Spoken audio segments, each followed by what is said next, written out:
Total ఏదైతే government కేటాయించిందో కేవలం film industry Ramanaidu studio కట్టిస్తారని చెప్పారు. దాన్ని రామానాయుడు స్టూడియోకు సంబంధించిన ఉపయోగించుకుంటేనే ఎవరికి అభ్యంతరం లేదు కదా. దానికి సంబంధించి ప్రత్యేకంగా దీనిలో లేఅవుట్ చేయడం వరకు ఎంతవరకు సమంజసం అంటారు? దాన్ని ఒత్తిడి తీసుకొచ్చారా లేకపోతే స్వయంగా రామానాయుడు గారు వాళ్ళ అబ్బాయి చేశారా అనేది ఇష్టపెట్టండి. ప్రస్తుతం ఏదైతే ఉన్నదో దానికి వారు ఎందుకు ఉపయోగించుకుంటారు అనే ఒక దాన్ని మనం పక్కన పెడితే, ఫస్ట్ ఆఫ్ ఆల్ రామానాయుడుకి సంబంధించిన సురేష్ ప్రొడక్షన్స్ వారు ఏదైతే తీసుకున్నారో ఆ భూమిని ఎంతవరకు యూజ్ చేసుకున్నారు, ఇంకా మిగిలిన భూమిని కూడా దానిలో యూజ్ చేసుకుంటే బాగుంటుండే కదా. కానీ దానికి పక్కదోబడుతూ లేఅవుట్ పెట్టడం ఎంతవరకు సమంజసం మీరు అనుకుంటారు? జమీల్ గారు, నేను అదే చెప్తున్నానండి. ఇక్కడ సురేష్ బాబు గారు భవిష్యత్తులో ఇంకా ఏమైనా ఆ యొక్క మిగిలినటువంటి ఈ 15 ఎకరాల్లో కొత్త టెక్నాలజీ పరంగా వాళ్ళు ఏదైనా క్రియేట్ చేసే యొక్క అదంతా కూడా టూరిజం స్పాట్గా లేదంటే సినిమాలు తీసే విధానంగా తయారు చేస్తారు లేదని వాళ్ళు అడగాలి. లేదంటే మాకు మీరు ఇచ్చినటువంటి ఈ 34 ఎకరాల్లో ఈ 15 ఎకరాలు 16 ఎకరాలు మాకు సరిపోతే మిగతాది మీరు వెనక్కి తీసుకుని ఏమైనా సురేష్ బాబు గారు ఏమైనా లెటర్ రూపంలో ఇచ్చారా? లేదు గవర్నమెంట్కి ఇచ్చిన భూమిని తీసుకునే అధికారం ఉంది కాబట్టి ఎప్పుడైనా వెనక్కి తీసుకోవచ్చు అనే అధికారంతో మీరు తీసుకుంటున్నారు అన్నది అది కూడా తెలియపరచాలని చెప్తున్నాం. ఒకటే, మీరు ఏ ఉద్దేశంతో ఇచ్చారు అక్కడ,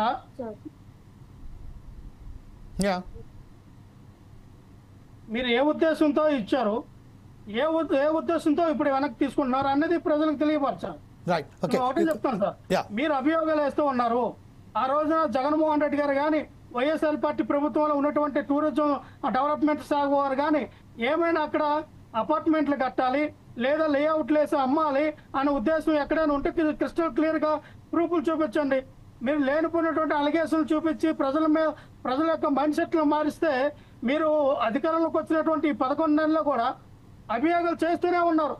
నిన్నటిగా మొన్న ఇదిగో ఆంధ్రప్రదేశ్ రాష్ట్రంలో 4,000 కోట్ల రూపాయలు ఆ స్కామ్ జరిగింది, దేశంలోనే అత్యధిక మద్య స్కామ్ ఇదని చెప్పి సాక్షాత్ లోక్సభలోనే ఒక మినిస్టర్ లావు కృష్ణదేవరాయలు మాట్లాడాడంటే సిగ్గుమాలిన చర్య. నీ దగ్గర ఉన్నటువంటి సోర్స్ ఏంటి, నీ దగ్గర ఉన్నటువంటి ప్రాపర్ డాక్యుమెంట్లు ఏంటి, ఏ ఆధారాలతో మాట్లాడుతున్నా నాకు అర్థం కావట్లా. ప్రతిది కూడా కొట్టుకాల్సిన మొహం మీద పడడం, వైఎస్ఆర్ పార్టీ వాళ్ళు కొడుకుంటారు, వైఎస్ఆర్ పార్టీ వాళ్ళు తుడుచుకుంటారని అభియోగాలు పక్కన పెట్టి మీ దగ్గర ఏమైనా ప్రాపర్ డాక్యుమెంట్, మీ దగ్గర ఏమైనా ప్రాపర్ గా ఎవిడెన్స్ ఏమైనా ఉంటే గో హెడ్. ప్రస్తుతం ఏదైతే ఉన్నదో మన ఋషికొండ మీద రామానాయుడుకి సంబంధించిన డిబేట్ మీదనే మనం మాట్లాడుకుందామండి. ప్రస్తుతం ఒకసారి మనం మూర్తి గారి దగ్గరికి వెళ్దాం. ఎగ్జాంపుల్ చెప్పాను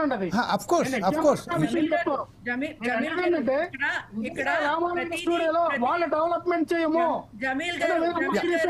తెలుగుదేశం ప్రభుత్వం లేకపోతే తెలుగుదేశం నాయకులు ఇక్కడ ప్రతిదీ ప్రూఫ్స్ తోనే మాట్లాడుతున్నారండి.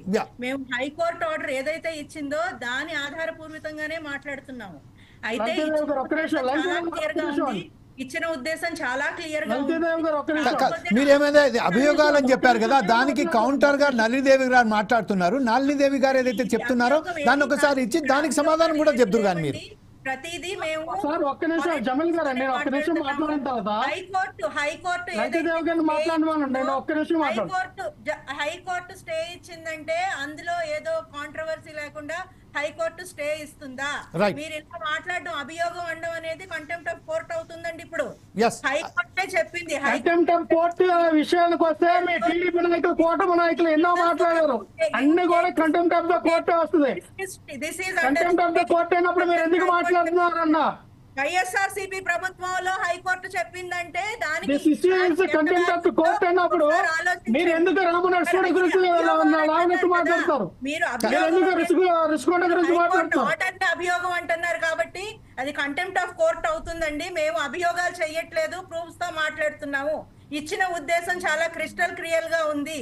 అది కేవలం స్టూడియో డెవలప్మెంట్ కు మాత్రమే అని చెప్పారు. మీరు స్టూడియో డెవలప్మెంట్ అన్నప్పుడు మిగతా వాళ్ళకి ఎందుకు ఇవ్వలేదు? రామానాయుడు వారికి ఎందుకు ఇచ్చారు? మిగతా సినిమా ఇండస్ట్రీలో ఎంతమంది ఉన్నారు వాళ్ళందరికీ ఎందుకు కేటాయించలా?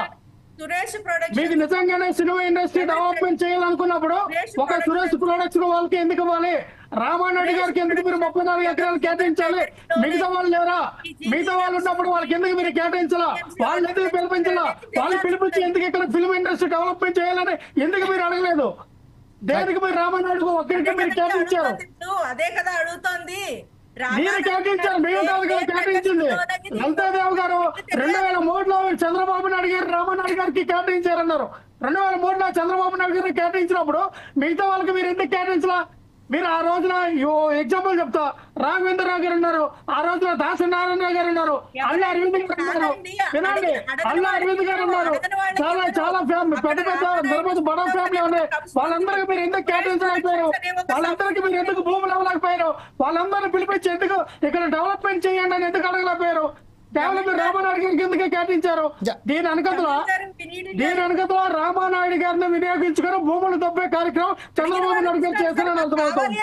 వినాలండి, రామానాయుడు గారి పేరు అడ్డం పెట్టుకుని చంద్రబాబు నాయుడు గారు భూములు కింద తీసుకోవడానికి ప్రయత్నం చేస్తారని అర్థం అవుతా ఉంది. కావాలని అడిగిన వాళ్ళకే భూములు ఇస్తారండి.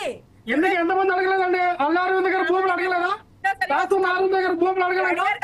రాఘవేంద్రరావు గారు భూములు అడగలేదా? మెగా ఫ్యామిలీ నుంచి చిరంజీవి గారు భూములు అడగలేదా? ఏం మాట్లాడతారు మీరు? వీళ్ళందరూ కూడా అడిగారు, మీరు భూములు మాకు ఇవ్వాలి, మేము డెవలప్మెంట్ చేస్తామన్నారు. ఇప్పుడు ప్రస్తుతం ఏదైతే ఉన్నదో ప్రస్తుతం మనం ఒకసారి మీరు కేటాయించాలి కదండి. మీ భూములు ఎవరికి కేటాయించాలి ఇచ్చేస్తే వెనక్కి తీసుకున్న వాళ్ళకి ఎందుకు కేటాయించారు? ఓకే, మీరిద్దరు ఒకసారి మనం చూసుకుంటే ఇప్పుడు మూర్తి గారి దగ్గరికి వెళ్దాం. మూర్తి గారు ఏదైతే ఇప్పుడు వివాదం వస్తున్నదో, రామానాయుడు గారు కోరారు కాబట్టి రామానాయుడు గారికి ఈ భూమి కేటాయించడం జరిగిందని చెప్పుకుందాం.